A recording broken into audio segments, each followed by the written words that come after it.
Hello students, 12th class की accountancy की इस वीडियो सीरीज़ में आप सभी का स्वागत है। इस वीडियो में आज हम चैप्टर नंबर 1 पढ़ रहे हैं और चैप्टर नंबर 1 में मैंने आपको एक इंट्रोडक्शन की वीडियो दी थी जहां पर मैंने कुछ एडजस्टमेंट्स आपको बताई थी।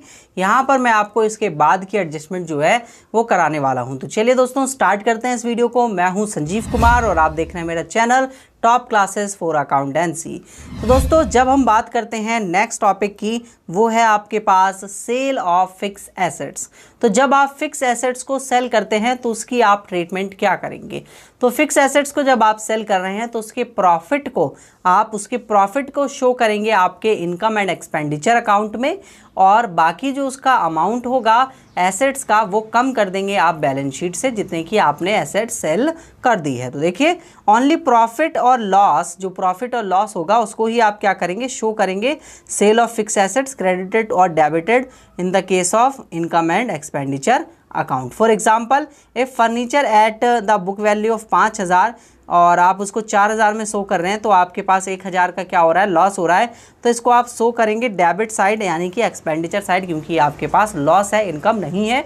और भले ही आप अगर इसको 6,000 रुपये में बेचते तो 1,000 रुपये का यहाँ पर आपको प्रॉफिट होता, फिर आप इसको क्रेडिट साइड शो करते जो कि इनकम की साइड होती। ठीक है स्टूडेंट्स, तो यहाँ पर हम पहले कुछ एडजस्टमेंट्स कर रहे हैं, फिर इसके बाद रिसीप्ट एंड पेमेंट अकाउंट पढ़ेंगे, फिर इसके बाद हम लोग जो है इनकम एंड एक्सपेंडिचर अकाउंट बनाना सीखेंगे और धीरे धीरे सारे चैप्टर के पूरे चैप्टर को खत्म कर देंगे और बहुत ही अच्छे से आपको क्वेश्चन समझ में आ जाएगा। नेक्स्ट है आपके पास other capital expenditure. Other capital expenditure का मतलब क्या हुआ कि आपके पास जो मनी स्पेंड आप कर रहे हैं, purchase of office furniture, building, books, lands show in the capital और non recurring nature, it's called the capital expenditure and they are proper and taken in the balance sheet for deducting the depreciation। depreciation को deduct करने के बाद आप इनको balance sheet में asset side show करते हैं। That's it. नेक्स्ट है सेल ऑफ ओल्ड न्यूज़पेपर। अगर आपके पास कोई ओल्ड न्यूज़पेपर पड़े हुए हैं और आप उनको सेल करते हैं तो एज आप उसको कबाड़े वाली वैल्यू में सोल्ड कर रहे हैं, कबाड़े वाले को, तो उसकी वैल्यू आप जो है वो एज आ प्रॉफिट आपको मानेंगे आप उन्हें। तो जो प्रिडिकल्स होते हैं, जो मैगजीन्स होती हैं such as sale are treatment as a ordinary income, आप इनको ऑर्डिनरी इनकम मानिए and thus credit to the income and expenditure account. Income and expenditure account में इसको आप क्रेडिट कीजिए। It may be added to the purchase of newspaper and periodicals always treated as a ordinary expenditure. और इसको आप ordinary expenditure मानिए क्योंकि newspapers आपको डेली खरीदना है, उस पर डेली खर्चा करना है। पीरियोडिकल जो मैगजीन्स आती हैं उनको भी आप वीकली या क्वार्टरली या ईयरली या मंथली बेस पर खरीदते हैं, तो वहाँ पर भी आपके पास एक रेकरिंग एक्सपेंडिचर होता है, तो वो आपका रेकरिंग एक्सपेंडिचर होगा और फिर आप इसको डेबिट कर देंगे इनकम एंड एक्सपेंडिचर अकाउंट में। और अगर आपको उसको सेल कर कुछ इनकम आती है तो इसकी इनकम को आप इनकम साइड शो कर दीजिए इनकम एंड एक्सपेंडिचर अकाउंट में। सिंपल, ये आपको समझ में आया होगा। नेक्स्ट चलते हैं आगे। तो आपके पास है sales of old sports material. तो स्पोर्ट्स मटेरियल को जब आप सोल्ड करते हैं तो ये भी जैसे ओल्ड बैट्स हो गए, ओल्ड नेट्स हो गया और ओल्ड बहुत सारे इक्विपमेंट्स हो सकते हैं आपके पास स्पोर्ट्स मटेरियल से रिलेटेड।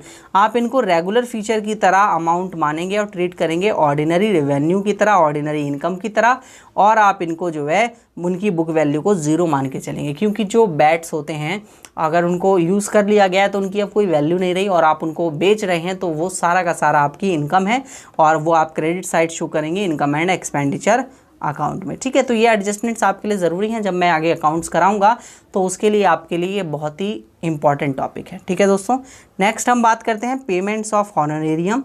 हॉनोरेरियम्स का मतलब क्या होता है? पेमेंट्स ऑफ हॉनोरेरियम का सिंपल सा मतलब है ऐसी पेमेंट्स जो हम एक स्पेसिफिक सर्विसेज के लिए देते हैं।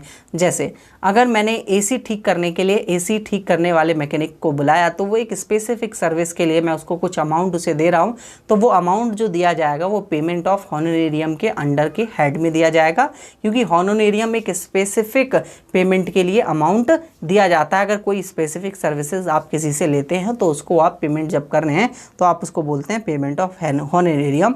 It is the payment to a person to the specific services rendering by not a regular employ. Regular employ की तरह नहीं होगा। For example the payment of the radio और television artist to his specific performance regarding to the honorarium, इसको आप honorarium मान देंगे। This item is the expense and it show in the debit side of या फिर expenditure side of income and expenditure account, क्योंकि ये खर्चा है आपका। इनकम एंड एक्सपेंडिचर अकाउंट में आप इसको एक्सपेंडिचर साइड शो करेंगे। ठीक है। Receipt of consumable items. Consumable items जो होते हैं आपके पास, जैसे हॉस्पिटल्स में आपके पास मेडिसिन्स होती हैं या क्लब्स में आपके पास रिक्रिएशन सिगरेट वगैरह एग्जांपल ले सकते हैं, ठीक है। और इसी तरीके के बहुत सारे मटेरियल्स हो सकते हैं, बार मटेरियल्स हो सकते हैं, तो सिगरेट्स, प्लेइंग कार्ड्स, मेडिसिन्स, है ना, ये सारे के सारे एग्जांपल दिए। इन सब के अमाउंट्स को आप रिसीव करेंगे, रेवेन्यू रिसिप्ट मानेंगे और therefore credit to the income and expenditure account. Income and expenditure account में आप इसे क्रेडिट करेंगे क्योंकि ये सब बेच के भी आपको एक इनकम रिसीव हो रही है जो कि एक रेवेन्यू नेचर की इनकम है। तो रेवेन्यू रिसिप्ट आपके पास है ये। तो रिसिप्ट एंड पेमेंट अकाउंट में receipt side and income and expenditure account में इनकम साइड आप इसको शो कर देंगे।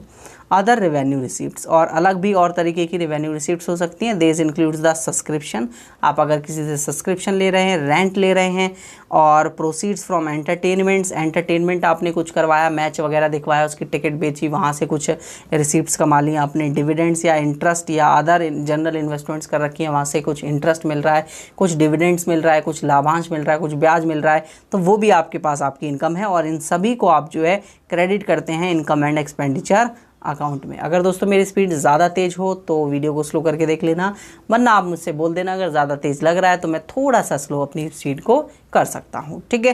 बट थोड़ा फास्ट थोड़ा सही रहेगा, मेरा ये नेचर है।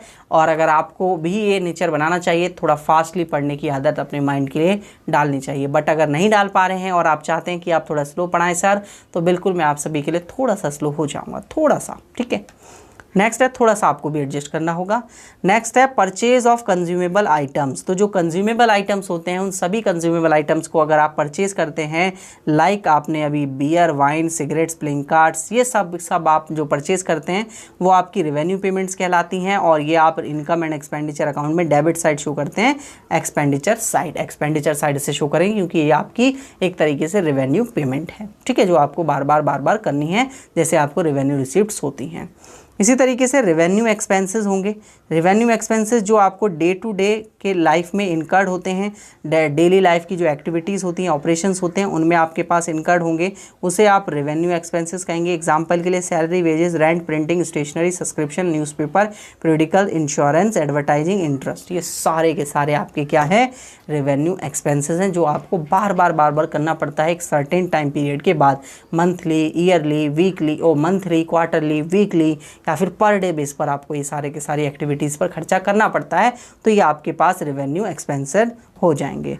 अब बात करते हैं हम एंडोमेंट फंड और लास्ट इस वीडियो के टॉपिक को, वो होता है it is fund arises from the buckets of gifts. अगर आपको बकेट्स मिल रहा है या किसी से, या गिफ्ट्स मिल रहा है, या फिर आपको इनकम मिल रही है वो the devoted for the specific purpose के लिए, उसे आप एंडोमेंट फंड बोलते हैं। किसी एक स्पेसिफिक पर्पस के लिए, जैसे मैच कराना है आपको, क्रिकेट मैच, उसके लिए आपको जो है वो एक स्पेशल पैसे मिले हैं, तो वो भी आपके पास एंडोमेंट फंड में आप शामिल करेंगे और इसको आप शो करते हैं liability side of the balance sheet. Balance sheet की लायबिलिटी साइड में हम इसको शो करते हैं। तो यहाँ तक आपको जो है वो समझ में आया होगा कि किस तरीके से हम जो है वो इस चैप्टर में सारे की सारी एडजस्टमेंट करेंगे। तो जितने भी पॉइंट्स हैं वो सारे के सारे पॉइंट्स मैंने आप सभी को समझा दिए हैं।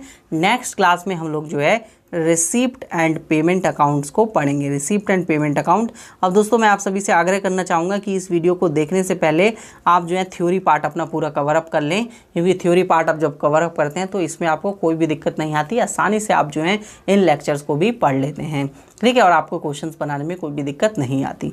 तो इसी तरीके से अगर आप प्रीमियम कोर्सेज़ को ज्वाइन करना चाहते हैं तो टॉप क्लासेस ऐप को डाउनलोड कर लीजिए, वहाँ पर आपको कोर्सेज मिल जाते हैं सारे के सारे। ज़्यादा जानकारी के लिए आप मुझे इस नंबर पर कॉन्टैक्ट कर सकते हैं। वीडियो अच्छी लगी हो तो वीडियो को लाइक ज़रूर कर दीजिए, शेयर कर दीजिए अपने सभी दोस्तों के साथ, और आप अगर आपका कोई सवाल या सुझाव है तो आप कमेंट कर सकते हैं। इसी तरीके से और वीडियोज़ को अगर आप देखना चाहते हैं तो चैनल को सब्सक्राइब कर लीजिए, क्योंकि इसी तरीके की वीडियोज़ मैं आप सभी के लिए बनाता रहता हूँ जो कि आपके लिए काफ़ी हेल्पफुल होती है दोस्तों। तो वीडियो देखने के लिए धन्यवाद। वीडियो को शेयर जरूर करें और अगर आप न्यू हो रहे हैं तो चैनल को सब्सक्राइब जरूर कर ले। नेक्स्ट वीडियो में मिलते हैं। वीडियो देखने के लिए धन्यवाद।